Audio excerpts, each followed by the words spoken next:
ओम शांति। 2 अगस्त 2022 के ईश्वरीय महावाक्य। पहले सुनते हैं मुरली के मुख्य पॉइंट्स। बाबा ने कहा, अभी तुम बच्चों की बुद्धि में है कि हम बाप द्वारा मनुष्य से देवता बन रहे हैं। स्वयं बेहद का बाप तुमको पढ़ाते हैं, तो यह नशा चढ़ना चाहिए।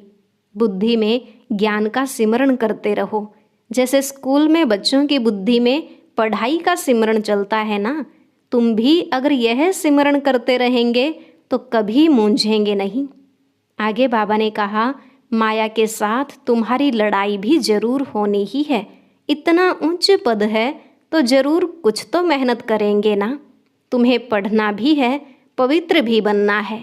यह है ज्ञान मान सरोवर, जहाँ ज्ञान सागर बाप बैठ ज्ञान स्नान कराते हैं, जिससे तुम बहिष्ठ की परियां बन जाते हो। बाबा ने कहा, यह पुरानी दुनिया, पुराना वस्त्र सब त्याग करना है। अभी तुम नई दुनिया के लिए तैयार हो रहे हो, तो पुरानी दुनिया का नशा टूट जाना चाहिए। आपस में एक दो को यह याद दिलाना चाहिए। बाबा को याद करते हो, 84 के चक्र को याद करते हो। अब घर जाना है ना। अब यह अंतिम जन्म है। मित्र संबंधी आदि सब भूल जाएं, एक से ही प्रीत रखनी है, फिर तो आत्मा सच्चा सोना बन जाएगी। लास्ट में बाबा ने कहा, तुम बच्चों की अब चढ़ती कला है, तुम्हें सांवरे से गोरा बनना है। सारा मदार पुरुषार्थ पर है। बाप तो तुम्हें ज्ञान चिता पर बिठाते हैं और तुम्हारे ऊपर ज्ञान की वर्षा करते हैं। अब सुनते हैं महावाक्यों को विस्तार से। बाबा ने कहा, मीठे बच्चे, पढ़ाई का सिमरण करते रहो तो कभी भी किसी बात में मूंझेंगे नहीं। सदा नशा रहे कि हमें पढ़ाने वाला स्वयं निराकार भगवान है। प्रश्न, इन ज्ञान रत्नों का अविनाशी नशा किन बच्चों को रह सकता है? उत्तर, जो गरीब बच्चे हैं। गरीब बच्चे ही बाप द्वारा पद्मा पदमपति बनते हैं। वह माला में पिरो सकते हैं। साहूकारों को तो अपने विनाशी धन का नशा रहता है। बाबा को इस समय करोड़पति बच्चे नहीं चाहिए। गरीब बच्चों की पाई पाई से ही स्वर्ग की स्थापना होती है, क्योंकि गरीबों को ही साहूकार बनना है। गीत, इस पाप की दुनिया से अब और कहीं ले चल। ओम शांति। मीठे मीठे बाप दादा के बच्चे जानते हैं कि हम अभी ऐसी जगह में चल रहे हैं जहाँ दुख का नाम निशान ही नहीं, जिसका नाम ही है सुख धाम। हम उस सुख धाम व स्वर्ग के मालिक थे। सुख धाम में तो सतयुग ही था, देवी देवताओं का राज्य था। अभी जो तुम ब्राह्मण बने हो तो तुम हो ब्रह्मा मुख वंशावली। तुम लिखते भी हो शिव बाबा केयर ऑफ ब्रह्मा कुमारीज। यह भी तुम अभी जानते हो। बरोबर हमारी चढ़ती कला है। चढ़ती कला और उतरती कला को तुम बच्चों ने अच्छी रीति समझा है। तुम यह भी समझते हो, भारत जब चढ़ती कला में था तब उन्हों को देवी देवता कहते थे। अभी उतरती कला में है, इसलिए उन्हें देवी देवता कह नहीं सकते। अभी अपने को मनुष्य समझते हैं। मंदिरों में जाकर देवी देवताओं के आगे माथा टेकते हैं, समझते हैं यह होकर गए हैं। कब, यह नहीं जानते। तुम किसको भी समझा सकते हो, क्राइस्ट के 3000 वर्ष पहले भारत स्वर्ग था। तुम बच्चे समझ गए हो कि चक्र को अब फिरना ही है, पतित दुनिया को पावन बनना ही है। अभी तुम बच्चों की बुद्धि में है, हम बाप द्वारा मनुष्य से देवता बन रहे हैं। बाप पढ़ाते हैं, यह नशा चढ़ना चाहिए ना। गाया भी हुआ है, भगवानुवाच, मैं तुमको राजयोग सिखलाता हूँ। सिर्फ यह भूल कर दी है जो बाप के बदले बच्चे का नाम डाल दिया है। इस भूल को भी तुम बच्चे ही समझते हो और कोई समझते नहीं। अभी तुम बच्चों की बुद्धि में आया है कि हम फिर से अपने शांति धाम सुख धाम जाने के लिए पावन बन रहे हैं। गाते भी हैं, पतित पावन आओ। पतित पावन तो गॉड फादर ही ठहरा, कृष्ण को तो कह नहीं सकते। यह बुद्धि में सिमरण करते रहना है। स्कूल में बच्चों की बुद्धि में पढ़ाई का सिमरण चलता है ना। तुम भी अगर यह सिमरण करते रहेंगे तो कभी मूंझेंगे नहीं। जानते हो, अब हमारी चढ़ती कला है। सेकंड में जीवन मुक्ति भी गाई हुई है। बच्चा पैदा हुआ और वर्षे का हकदार बना, परंतु वह कोई जीवन मुक्ति का वर्षा नहीं है। यहाँ तुमको जीवन मुक्ति का राज्य भाग्य मिलता है। बाप से मिलना भी जरूर है। यह भी जानते हो, बेहद के बाप से भारत को बेहद का वर्षा मिला था। अब फिर मिलना है। अब तुम श्रीमत पर चलकर वर्षा पा रहे हो। भक्ति मार्ग में किसी न किसी को याद ही करते रहते हैं। चित्र भी सबके मौजूद हैं, पूजे जाते हैं ना। यह भी राज बाप ने समझाया है। इन बातों में कोटों में कोई तो अच्छी रीति समझेंगे और निश्चय करेंगे, कोई फिर संशय उठाएंगे। कोई को संशय न आए इसलिए पहले संबंध की बात समझानी है। गीता में भी है ना, अर्जुन को भगवान ने बैठ समझाया। अब घोड़े गाड़ी में बैठ राजयोग सिखावे, यह तो हो नहीं सकता। ऐसे थोड़े ही बैठ राजयोग सिखाएंगे। अब यह तो झूठ हो गया। दिखाते हैं विष्णु की नाभि से ब्रह्मा निकला और फिर ब्रह्मा के हाथ में शास्त्र दे दिए हैं। सूक्ष्म वतन में तो हो न सके, तो यहाँ ही सार समझाएंगे ना। ऐसे ऐसे चित्रों पर तुम समझा सकते हो। प्रदर्शनी में भी यह चित्र काम में आएंगे जरूर। सूक्ष्म वतन की तो बात ही नहीं। ब्रह्मा मुख द्वारा किसको समझावें? वहाँ तो है ही ब्रह्मा विष्णु शंकर, तो शास्त्रों का सार किसको समझावे? तुम जानते हो, यह सब भक्ति मार्ग के कर्म कांड हैं। सतयुग त्रेता में यह भक्ति मार्ग तो हो नहीं सकता। वहाँ है ही देवताओं की राजधानी। भक्ति कहाँ से आ सकती? यह भक्ति तो बाद में होती है। तुम बच्चे जानते हो, निश्चय बुद्धि ही विजयी होते हैं। बाप में निश्चय रखेंगे तो जरूर बादशाही मिलेगी। बाप बैठ समझाते हैं, मैं स्वर्ग की स्थापना करने वाला, पतितों को पावन बनाने वाला हूँ। शिव को कभी गोरा सांवरा नहीं कहेंगे, कृष्ण को श्याम सुंदर कहते हैं। यह भी बच्चे समझते हैं। शिव तो चक्र में आता नहीं है, उनको गोरा व सांवरा दिखा न सके। बाप समझाते हैं, तुम बच्चों की अब चढ़ती कला है, सांवरे से गोरा बनना है। भारत गोरा था, अब काला क्यों बन गया है? काम चिता पर बैठने से। यह भी गायन है, सागर के बच्चों को काम ने जलाए भस्म कर दिया। अब बाप तुम्हें ज्ञान चिता पर बिठाते हैं, तुम्हारे ऊपर ज्ञान की वर्षा होती है। यह भी समझते हो, यह एक ही सत्य का संग है, परमपिता परमात्मा जो स्वर्ग की स्थापना करने वाला है। उनको अमरनाथ भी कहते हैं। तो जरूर यहाँ बच्चों को बैठ समझाएंगे ना। पहाड़ पर सिर्फ एक पार्वती को बैठ सुनाएंगे क्या? उनको तो सारी पतित दुनिया को पावन बनाना है, एक की तो बात नहीं है। तुम जानते हो, हम ही पावन दुनिया के मालिक थे, फिर हम ही बनेंगे। झाड़ के ऊपर भी समझाया है कि पिछाड़ी में भी छोटी छोटी टालियाँ निकलती हैं। यह सब हैं छोटे छोटे मठ पंथ। पहले पहले बहुत खूबसूरत पत्ते निकलते हैं। जब झाड़ की जर्जरीभूत अवस्था होती है तो फिर नए पत्ते भी नहीं निकलेंगे और न फल निकलेंगे। हर एक बात बाप बच्चों को अच्छी रीति समझाते रहते हैं। लड़ाई भी तुम्हारी माया के साथ है।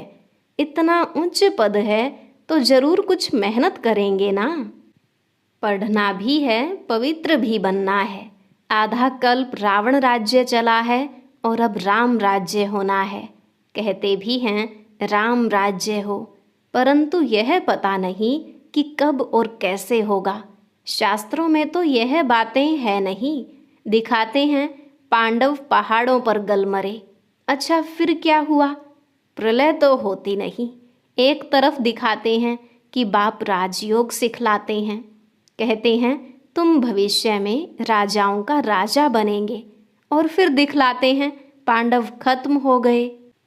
यह कैसे हो सकता? नई दुनिया की स्थापना कैसे होगी? श्री कृष्ण कहाँ से आए? जरूर ब्राह्मण चाहिए। तुम जानते हो हम नई दुनिया में जाने का पुरुषार्थ कर रहे हैं। यहाँ ज्ञान सागर के पास रिफ्रेश होने आते हैं। वहाँ ज्ञान गंगाओं द्वारा सुनते हो। अमरनाथ पर एक तालाब दिखाते हैं जो मानसरोवर है। कहते हैं उसमें स्नान करने से परिजादा बन जाते हैं। वास्तव में यह है ज्ञान मानसरोवर। ज्ञान सागर बाप बैठ ज्ञान स्नान कराते हैं, जिससे तुम बहिष्ठ की परियां बन जाते हो। परियां नाम सुन ऐसे पंख वाले मनुष्य बना दिए हैं। वास्तव में पंख आदि की बात है नहीं। आत्मा के उड़ने के पंख अब टूट गए हैं। शास्त्रों में तो क्या क्या बातें लिख दी हैं। यह भी बहुत शास्त्र पढ़ा हुआ है। इनको भी बाप कहते हैं तुम अपने जन्मों को नहीं जानते हो। मैं तुम्हारे बहुत जन्मों के अंत के जन्म में प्रवेश करता हूँ। कृष्ण तो है ही सतयुग का पहला जन्म।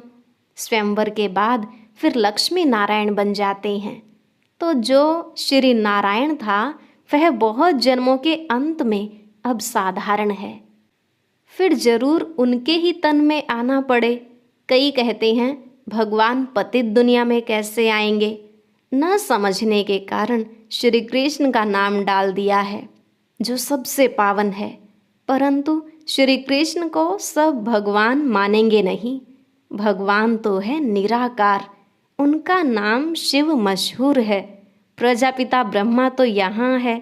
सूक्ष्म वतन में तो ब्रह्मा विष्णु शंकर हैं। यह भी अच्छी रीति समझाना चाहिए। धारणा बहुत अच्छी चाहिए। आपस में एक दो को यह याद दिलाना चाहिए। बाबा को याद करते हो, 84 के चक्र को याद करते हो। अब घर जाते हैं। यह पुरानी दुनिया, पुराना वस्त्र सब त्याग करना है। अभी हम नई दुनिया के लिए तैयार हो रहे हैं। पुरानी दुनिया का नशा नहीं रहता। यह है अविनाशी ज्ञान रत्नों का नशा। वो नशा टूटना मुश्किल होता है। गरीबों का नशा टूट जाता है। बाप कहते हैं मैं गरीब निवाज हूँ। आते भी गरीब हैं। आजकल तो करोड़पति को ही पैसे वाला कहा जाता है। लखपति को पैसे वाला नहीं कहेंगे। वह तो यह ज्ञान उठा नहीं सकेंगे। बाप कहते हैं हमको करोड़ अरब तो चाहिए ही नहीं। क्या करेंगे? हमको गरीबों के पैसे पैसे से स्वराज्य की स्थापना करनी है। हम पक्का व्यापारी भी हैं। ऐसे थोड़े ही फालतू लेंगे जो फिर देना पड़े।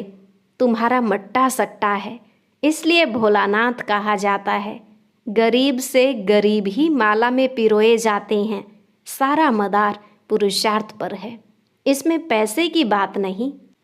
पढ़ाई की बात में गरीब अच्छा ध्यान देंगे। पढ़ाई तो एक है ना। गरीब अच्छा पढ़ेंगे क्योंकि साहूकारों को तो पैसे का नशा रहता है। तुम बच्चे जानते हो हम स्वर्ग के मालिक थे, अब कंगाल हैं। अब बाप आया है। 84 का चक्र तो जरूर लगना है। पुनर्जन्म भी सिद्ध करेंगे। तुम सिकिलधे बच्चे ही 84 के चक्र में आते हो। यह भी तुम जानते हो और कोई को पता नहीं है। तुम जानते हो चक्र पूरा होता है। अब घर वापस जाना है। पढ़ाई को दोहराना है। चित्र रखा होगा तो देखकर चक्र याद आएगा। गीत भी कोई कोई बहुत अच्छे हैं, सुनने से नशा चढ़ता है। तुम अब शिव बाबा के बने हो। वर्षा तुमको अब निराकार से मिल रहा है, साकार द्वारा। निराकार कैसे दे जब तक साकार में न आए? तो कहते हैं मैं इनके बहुत जन्मों के अंत में प्रवेश करता हूँ। प्रजापिता भी यहाँ चाहिए ना। ब्रह्मा का नाम मशहूर है। ब्रह्मा मुख वंशावली। बच्चों को बाजोली भी समझाई है। हम अभी ब्राह्मण हैं, फिर देवता बनेंगे। चोटी देखने में आती है, ऊपर में है शिव बाबा स्टार। कितना सूक्ष्म है, इतना बड़ा लिंग नहीं है। यह तो पूजा के लिए बनाया है। रुद्र यज्ञ रचते हैं तो एक बड़ा शिवलिंग और छोटे छोटे शालिग्राम बनाते हैं। साहूकार लोग बहुत बनाते हैं। यह सब भक्ति मार्ग में शुरू होता है द्वापर से। पहले होती हैं 16 कलाएं, फिर 14 कलाएं, फिर कलाएं कम होते होते अभी कोई कला नहीं रही है। यह बाप बैठ समझाते हैं। बाप और कोई तकलीफ नहीं देते हैं। नोट करते जाओ पतियों के पति को कितना टाइम याद किया। अब व्यभिचारी सगाई चाहिए ना। मित्र संबंधी आदि सब भूल जाएं, एक से ही प्रीत रखनी है। इस विषय सागर से क्षीर सागर में जाना है। आत्माओं की बैठक तो ब्रह्म तत्व में है। क्षीर सागर में विष्णु को दिखाते हैं। विष्णु और ब्रह्मा, ब्रह्मा द्वारा तुमको समझाते हैं, फिर तुम विष्णुपुरी क्षीर सागर में चले जाते हो। अब बाप कहते हैं माँ में कम याद करो, और कोई तकलीफ नहीं देते हैं। सिर्फ कहते हैं हे आत्माएं मुझे याद करो, मैंने तुमको पार्ट बजाने भेजा था। तुमको याद दिलाते हैं अशरीरी आए थे। पहले पहले तुम देवता बन स्वर्ग में आए। भगवान जब सबका बाप है तो सबको स्वर्ग में आना चाहिए ना। परंतु सब धर्म तो आ नहीं सकते। 84 जन्म देवताओं ने ही लिए हैं, उन्हों को ही आना है। यह सब बातें तुम्हारे सिवाय और कोई जान न सके। अच्छी बुद्धि वाले ही धारण करेंगे। थोड़ा समय है, सिर्फ अपने आप को आत्मा समझो।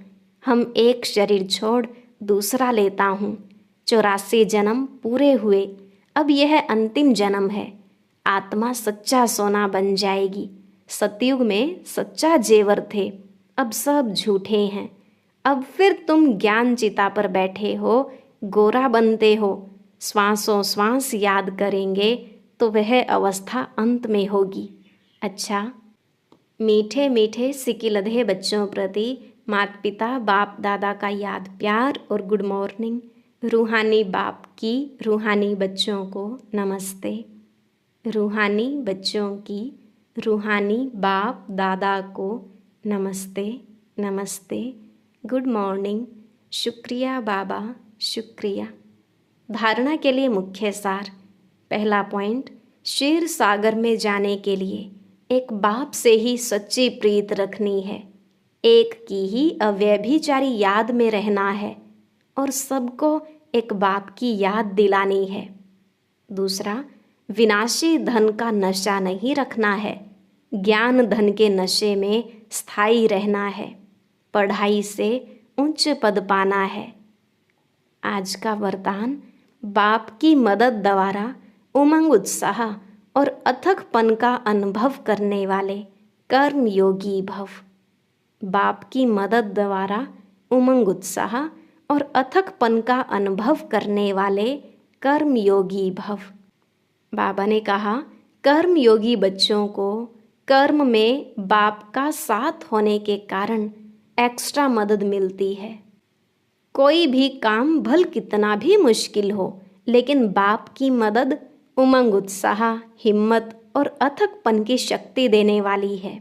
जिस कार्य में उमंग उत्साह होता है वह सफल अवश्य होता है। बाप अपने हाथ से काम नहीं करते, लेकिन मदद देने का काम जरूर करते हैं। तो आप और बाप ऐसी कर्म योगी स्थिति है तो कभी भी थकावट फील नहीं होगी। स्लोगन, मेरे में ही आकर्षण होती है, इसलिए मेरे को तेरे में परिवर्तन करो। मेरे में ही आकर्षण होती है, इसलिए मेरे को तेरे में परिवर्तन करो। और अब सुनते हैं आज का अव्यक्त ज्ञान मोती।